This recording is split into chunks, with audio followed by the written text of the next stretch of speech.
What is going on, guys? It is Wrestlelamia here, back with some more news. Join us now as we look at the wildest news stories and rumors you need to know, including a WWE star signs a 5-year deal, the real reason why Finn Balor has stopped using the demon persona, as Rhea Ripley's new status changed everything, WWE superstars are reportedly not shocked at the injury rate in AEW, is WWE reviving a WCW concept, Chris Jericho praises John Cena's retirement plans, and much more. Be sure to subscribe and hit that notification bell for daily wrestling videos, and follow us on Facebook for exclusive lists. Also check out our new videos on Wrestlelamia XL. Now let's see the intro and get straight into our first story.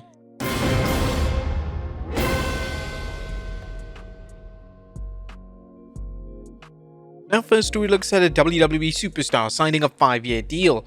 Atop today's news is Finn Balor's announcement that he has signed a new 5-year deal with the WWE. Finn appeared on the What's the Story podcast, disclosing another extension for 5 years. Balor, who played a key role in the Bullet Club and New Japan Pro Wrestling, jumped to the WWE in 2014, making an immediate impression with fans.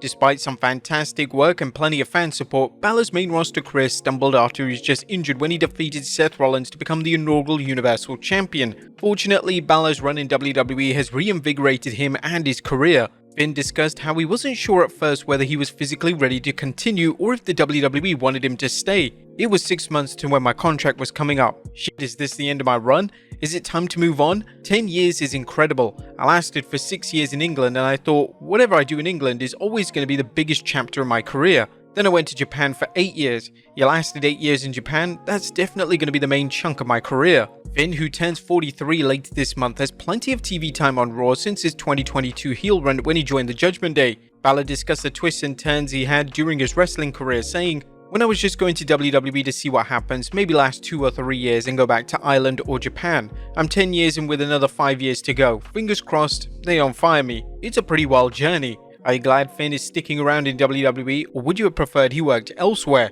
Let us know in the comments down below. Next up, a Raw superstar wants to work with the Wyatt Six. Now, Finn Balor also discussed how he'd like to work in a storyline with the Wyatt Six. Balor told What's the Story his take on how he'd handle things. "I'd love to work with the Wyatt Six. I feel like we could do some cool shit there." Next up, the real reason why Finn Balor has stopped using the Demon character.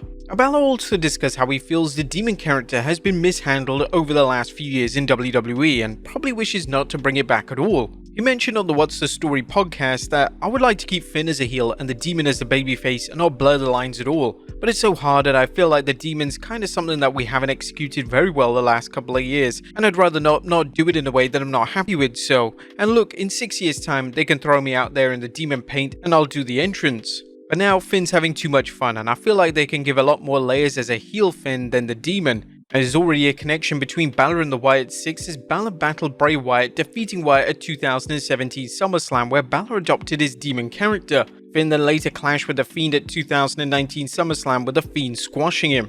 And Balor characterized what makes the Demon different than Finn. He's like a bulldozer, he just goes straight for the kill, where Finn's a little bit more sneaky and there's more story arcs than you can tell with Finn versus a supernatural demon. So, what do you guys think? Should Finn bring the Demon back for one more appearance? Let us know in the comments down below. Perhaps if he ever did work with the Wyatt Six, which are one of the hottest acts in wrestling right now, it could definitely work there, or against them. Next up, Hendry's stunning NXT appearance. Hendry made another awe-inspiring appearance on NXT, lending a hand to Trick Williams after Williams' tag partner Javon Williams was knocked out of action thanks to an attack by Brooks Jensen. Trick was set to take on newly crowned NXT champion Ethan Page and Shawn Spears, but it looks like he'd have a handicap match until Hendry showed up. The match continued until NXT superstar Ora Mensah showed up, attacking Page and sending Page scurrying.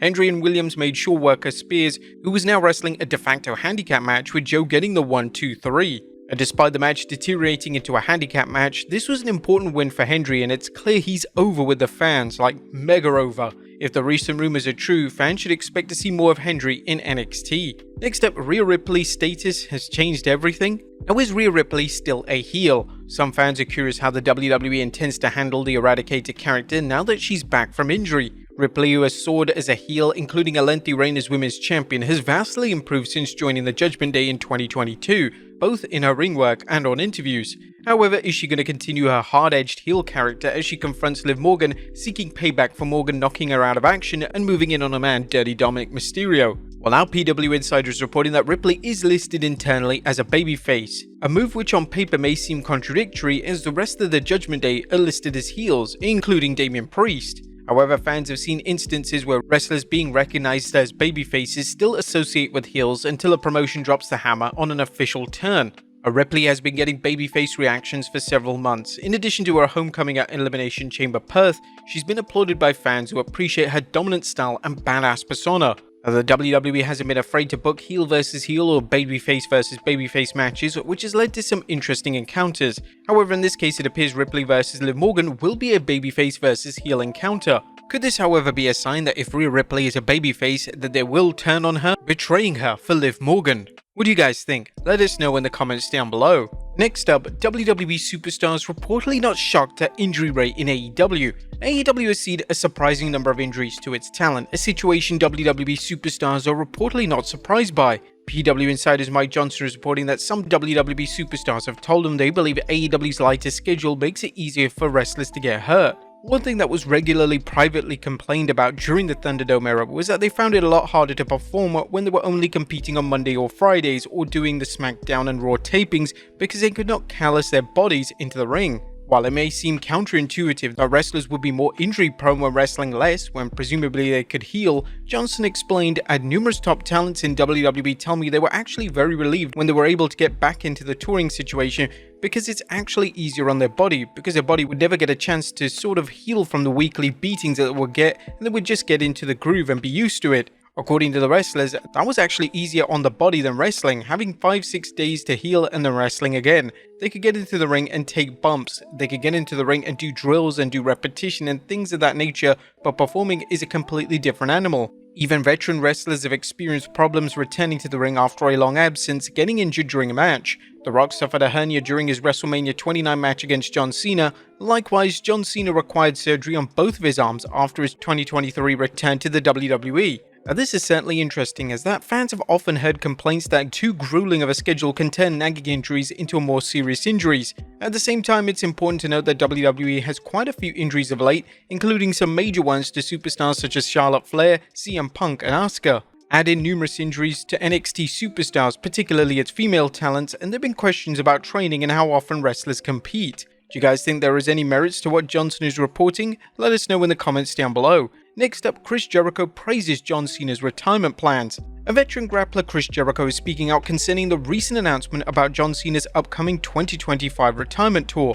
Jericho spoke with Maguire on wrestling, commenting, "I mean, it's great. John's always had a great love for wrestling and he's got a great connection with the fans, so I think it's a cool way to go about it. People know that this is it, and John's not the type of guy to say anything lightly, so I'm sure he'll be focused on this and working with the company to make sure it's right, and I'm sure it's going to be a really great year and a half for Cena fans and for John Cena himself." As we noted in our recent video on John Cena's retirement tour, the 16-time world champion is someone who's planned his life carefully in order to make many of his plans come true as possible, so a meticulously crafted retirement storyline fits him very well. And finally, WWE Reviving a WCW Concept. Is the WWE bringing back a camera trick used by WCW? Or Fightful Select is reporting another element discussed of late has been the utilization of a ref cam, which could make its way on screen soon. A Wrestling News provided background information on the ref cam concept, saying WCW previously used the ref eye cam during the early 90s. This has been used in other sports including MMA during the peak of the Pride days.